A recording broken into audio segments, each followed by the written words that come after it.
कश्मीर की अगर बात करें तो यहाँ ईंट के भट्ठों का बहुत ज़्यादा काम रहता है। हर डिस्ट्रिक्ट में जो है अगर कुलगाम की बात करें, शुपियन की बात करें, बडगाम की बात करें, तो इन जगहों पर जो ईंट के भट्ठे हैं वो हज़ारों की तादाद में हैं और यहाँ प्रवासी मज़दूर ही हैं जो इन ईंट के भट्ठों में काम करते हैं। और आज से नहीं बल्कि दहाइयों से ये लोग यहाँ पर आ रहे हैं और इन भट्ठों में काम करते हैं। 3-4 महीने यहाँ पे रहते हैं और उसके बाद वापस चले जाते हैं। इस वक्त हम यहाँ एक ईंट के भट्टे पर है। ये भट्टा उस ईंट के भट्टे से कुछ ही दूरी पर है जहाँ कल घटना घटी जहाँ 2 प्रवासी मजदूरों को आतंकियों ने गोली मार दी और उनकी मृत्यु हो गई। इस भट्टे की अगर हम बात करें तो लगभग 12 से 15 मजदूर प्रवासी मजदूर हैं जो यूपी के हैं, वो यहाँ पर काम कर रहे हैं। घटना यहीं पास में हुई है, थोड़ा बहुत डर निसंदेही इनमें भी होगा। इनसे हम बात करते हैं और पूछते हैं, आपका नाम क्या है? सुनील कुमार। सुनील, कहाँ से हैं आप? लखनऊ रायबरेली।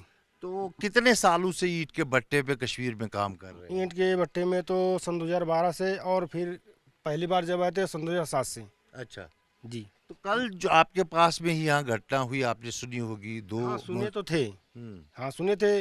और फिर मतलब कि प्रशासन भी आए थे, तो मतलब कि थोड़ा बहुत तो हेडेक होता ही है हम्म। हम लोगों को, लेकिन मतलब दिक्कत वाली कोई बात नहीं। मालिक भी हमारे साथ भी थे, मतलब सब लोग थे। और मतलब कि दिक्कत वाली है यहाँ पे तो कोई दिक्कत नहीं है। जो घटना हुई है पता लग रही है कि 4-5 किलोमीटर दूरी पे हुई है। तो आसपास यहाँ कितने भट्टे होंगे और कितने प्रवासी मजदूर होंगे जो काम कर रहे हैं? अब यहाँ पे लाखों की संख्या में होंगे। हम्म। 19-20, जैसे कि मतलब पथेड़ से लगा के, जैसे कि हम लोग तो 10 ही 12 बंदे हैं, और अगर पथेड़ को अगर जोड़ा जाए बच्चे से लेके, तो इसी भट्टे पे कम से कम मान चलो कि 500 से 800 तक मजदूर होंगे एक ही भट्टे पे, एक भट्टे पे। और वैसे कि अगर जोड़ा जाए तो मतलब लाखों की संख्या में है। जैसे कि ये मंडी जो लगती है ना, ये मतलब ये सेबुनी गांव हो गया है, और ये मतलब कि अपना ये मीर बाजार हो गया है। तो यहाँ से लगा के तो मतलब लाखों की संख्या में होंगे लोग। कितने महीने ये काम रहता है जिसमें आप लोग यहाँ पे रहते हैं? यहाँ पे जी 4 महीने, 3.5 महीने, बस वैसे ही 4.5 भी महीने हो जाता है।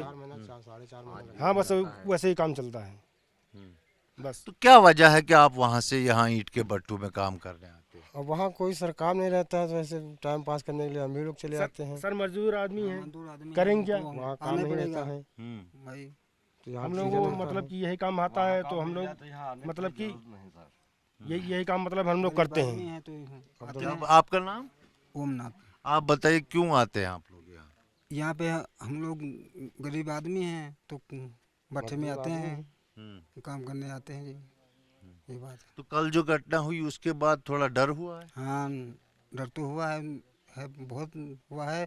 फिर याद है कि यहाँ पे कुछ नहीं हुआ, हमारे भट्टे में आसपास में नहीं हुआ। अब 5 किलोमीटर दूरी पे हुआ है ये घटना जी।